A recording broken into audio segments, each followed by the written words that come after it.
Tuvot Tafhe. Bonjour, aujourd'hui on va essayer de développer un sujet qui concerne Ilchot Shabbat. Malgré qu'on fait Masechet Ktuvot, il y aura aujourd'hui et même demain certains sujets qui concernent Ilchot Shabbat qu'on retrouve dans notre DAF. Aujourd'hui on va voir une halakha qu'on n'a pas l'habitude d'en parler à propos de Shabbat. Ça fait pas partie des 49 melachot de Shabbat. C'est quand même une melacha, une interdiction qu'il y a pendant Shabbat. Et on va voir d'où vient cette interdiction et quels sont les halachot, quels sont les exemples qui peuvent avoir même de notre temps.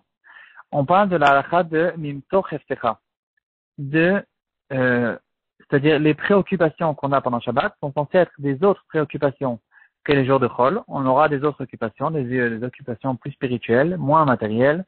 Et donc, on fera attention de ne pas, non seulement on ne va pas parler de commerce pendant Shabbat, ça c'est Vedaber Davar, mais en plus, Mimto Cheftecha, les préoccupations qu'on a pendant Shabbat sont des autres préoccupations que les jours de Chol. C'est des halakhot qu'on retrouve dans le Shulchan Aruch, Siman Shin Vav, dans le Shabbat. Et le Shulchan Aruch, il va nous dire, il y a certaines actions, même si c'est pas une melacha, c'est quelque chose que normalement c'est permis pendant Shabbat, et quand même, on va interdire cette chose-là parce que c'est une préoccupation de jour de Chol. Le Shulchan Aruch, il va nous donner l'exemple de quelqu'un qui va se promener en dehors de la ville, et il fait attention d'arriver, comme par hasard, il arrive à son champ, et il regarde son champ, il se concentre en fait dans son champ pour essayer de voir qu'est-ce qu'il a besoin, quand est-ce qu'on fait la récolte, quel est le statut de la récolte et des fruits, etc. Ça, c'est des préoccupations. On a le droit de se promener, on a le droit de regarder pendant Shabbat.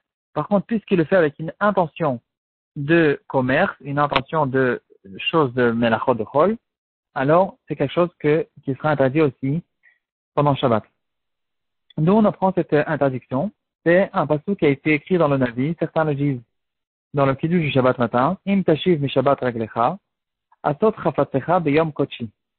Donc on voit qu'on ne va pas faire des chafatim, des préoccupations pendant Shabbat qui concernent des choses de chol. Et par la suite, on va dire mimto cheftecha vedaber lavar. Ici asot chafatzecha beyom kochi. Et karat à la Shabbat oneg. Le jour du Shabbat sera un jour de repos, de plaisir. Mimto cheftecha vedaber lavar. Pardon, on apprend en fait du mot mimto cheftecha. Mimto cheftecha, c'est-à-dire les préoccupations de Shabbat seront autres que les préoccupations de Chol. Et après, vedaber lavar, c'est une autre halakha qu'on ne peut pas voir aujourd'hui. C'est les paroles de Shabbat qui seront différentes que les paroles de Chol.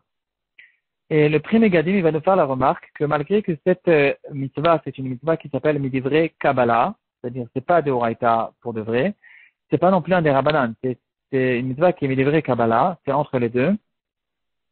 Quand même, c'est quelque chose qui est très chameau, parce qu'à la fin de ce psukim, il aura écrit Kipi Hashem Diber, parce que c'est Hashem qui nous a dit cette mitzvah, ces choses-là, et donc on va, dans certaines choses, on va considérer cette chose même comme un deoraita. Donc c'est vrai qu'il y a pas mal de halachot qu'on va voir, que les chachamim eux-mêmes, ils ont fait une kula à ces propos-là, et ils vont dire que par exemple, si on fait des préoccupations de commerce, pas d'argent, qui concerne des préoccupations de mitzvah, ou bien si c'est un cas de grande perte, alors on pourra permettre, malgré que dans les melachot de Shabbat, on permet que quand c'est un cas de pikuach nefesh gamour. Si c'est pas une histoire de pikuach nefesh, on ne va jamais faire une melachat Shabbat. Ici, on va quand même permettre, dans les cas, bien sûr, que les chachamim, dans le cadre des halachot que les chachamim nous ont donné, on va donner comme dans un cas de mitzvah, mais quand même, c'est quelque chose qui est plus fort qu'un des rabbanan. Cette chose-là qu'on peut être méquer dans une histoire de mitzvah, c'est quelque chose qu'on retrouve déjà dans notre Gemara. La Gemara, elle va dire que la raison pour laquelle on va pas faire de mariage Motzei Shabbat, parce qu'on a peur que le Khatan, il sera troublé pendant Shabbat, il va être préoccupé par les sommes qu'il devra sortir pour la fête du mariage, et c'est quelque chose qu'on ne veut pas lui faire pendant Shabbat à cause de ce problème-là. Et là, la Gemara, elle va poser la question, mais pourtant, les sommes qu'on sort pour un mariage c'est une mitzvah, et on a vu à plusieurs reprises, comme plusieurs exemples que la Gemara va donner, que si c'est quelque chose de mitzvah, si c'est des comptes de mitzvah, c'est quelque chose qu'on aura le droit de faire pendant Shabbat. Et la Gemara, elle va donner une autre réponse. Mais en tout cas, on voit cette chose-là que les décomptes de mitzvah, on fera pendant Shabbat. Avant d'arriver aux exemples, il y a un ritva dans ma secrète Rosh Hashanah qui ramène au nom du Ramban. Le Ramban, il a été retrouvé sur la Torah. Et le ritva, après qu'il cite ce Ramban, il va dire fais attention parce que ça c'est une grande perle, c'est une pierre précieuse que je vais te dire.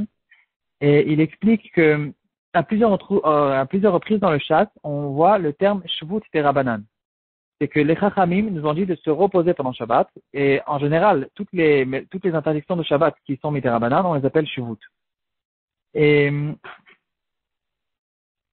il va dire que ça veut pas dire pour autant que Minatora, il n'y a pas de mitzvah de se reposer pendant Shabbat. Parce que on peut remarquer que si on faisait que les mitzvot Minatora, que les melachot, on s'abstient de faire que les melachot Minatora, alors on peut avoir un Shabbat qui est pratiquement comme un Shabbat de Chol. On pourra apporter dans un carmélite, on pourra ouvrir les magasins, faire du commerce, peser, on pourra faire beaucoup de choses qui nous feront une ambiance. Alors l'ambiance qu'on a si on fait que les Deoraita, c'est une ambiance qui peut pratiquement être comme un jour de Chol. Et les Chachamim, grâce à leur grande intelligence, ils nous ont donné beaucoup de halachot pour nous rentrer vraiment dans l'ambiance spirituelle de Shabbat. Alors il va nous dire que malgré qu'on dit que Shvut, le fait de se reposer, de ne pas faire toutes ces choses-là, c'est quelque chose qui est considéré comme Idérabanan, mais quand même, Minatora, quand on parle de manière générale, il y a la mitzvah de se reposer, et quand quelqu'un, par exemple, qui fait tout son Shabbat, il fait que les Deoraita, il fait pas tous les Idérabanan, bien sûr qu'il est contre la kavana de la Torah. C'est que quand quelqu'un il fait attention à tous les Derabanan et il a fait une seule Avera qui est Miderabanan, là on le considère comme quelqu'un qui a transgressé une Avera Miderabanan. Mais c'est-à-dire de manière générale, bien sûr qu'il y a aussi Minatora, la mitzvah de se reposer pendant Shabbat et de ne pas faire le Shabbat avec une ambiance de jour de Chol. Celui qui fait ces mitzvot-là, ils diront les poskim et ils auront les brachot qu'il a écrit, les fourrages dans les psukim plus tard. אז תתענג על השם, והרכבתיך על במות הארץ, ואכלתיך נחלת יעקב אביך, כי פי השם דיבר. Ces mitzvot-là qui ont été cités dans cette liste, ils auront des grandes brachot.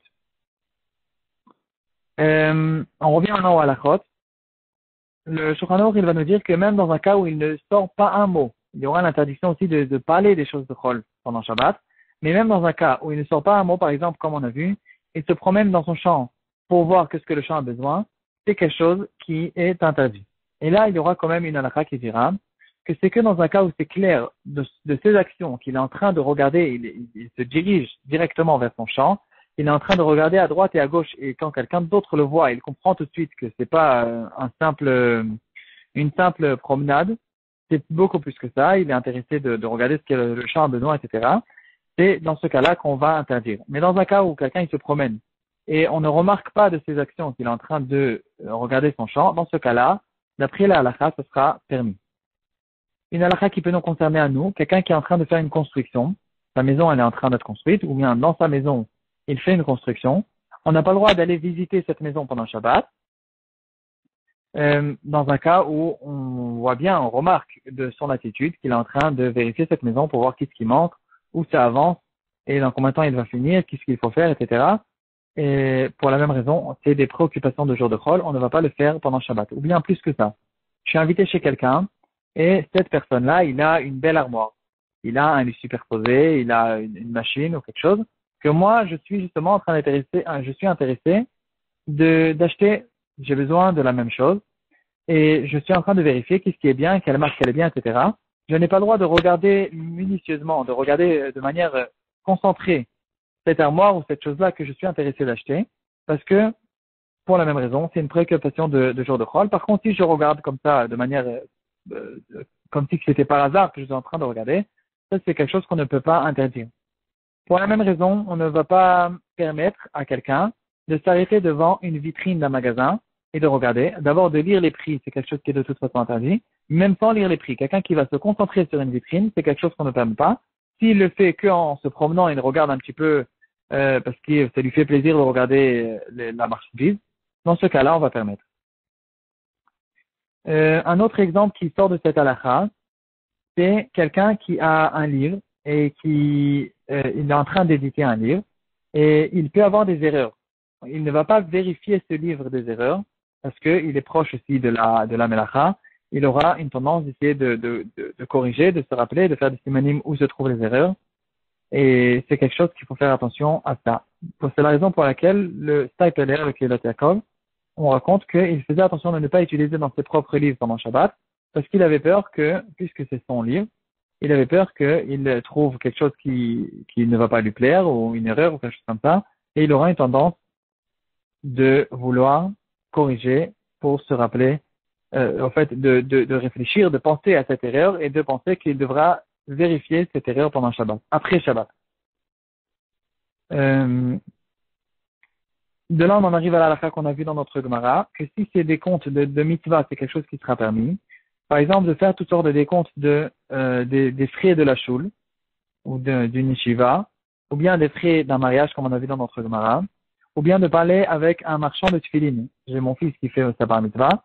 Je discute avec le marchand de tefillin à propos des tefillin, quelle sorte, quel genre, quel tefillin, etc.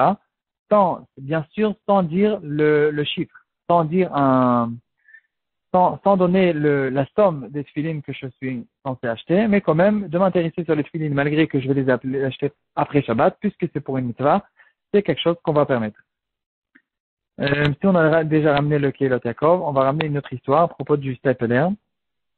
Quand il avait l'habitude quand il avait besoin en fait de donner des sommes, de parler d'argent pendant Shabbat, quand c'est bien sûr dans un cas où c'est permis, c'est une histoire d'argent de mitzvah, alors dans ce cas-là, il avait l'habitude de ne pas dire tant et tant de shkalim, il disait tant et tant de muktzeh. Certains disent aujourd'hui tant et tant de chalot, tant et tant de pommes de terre non, les pommes de terre c'est aussi muktzeh quand elles sont pas cuites, ou tant et tant de pommes, etc. pour ne pas mentionner le mot shkalim ou le mot euro, le mot en fait qui fait pas une ambiance de Shabbat. Bon, bien sûr, c'est pas une obligation. Quand c'est une question de mitzvah, c'est quelque chose qu'on permet. Pour finir, il y a l'habitude qu'on a dans les shouls de faire des enchères sur les mitzvot, sur les aliyot, l'agba, etc. Il y aura là-dessus beaucoup de paroles dans les poskim. Le Mishtabura, déjà, il va ramener le machloket là-dessus. Le minag, il est d'être mekel. Et encore une fois, certains font attention de ne pas dire la somme. Certains disent 20, 30, 40, sans dire 20 euros, 30 euros, 40 euros, pour ne pas dire le mot euro pendant Shabbat, qui n'est pas une obligation, comme on vient de voir. C'est permis. Et de faire la vente, malgré que normalement on ne fait pas de vente pendant Shabbat, puisque c'est pour la mitzvah, on peut le faire. Et de parler aussi de choses de sommes, d'argent, etc. C'est quelque chose qu'on va permettre tant que c'est pour une mitzvah.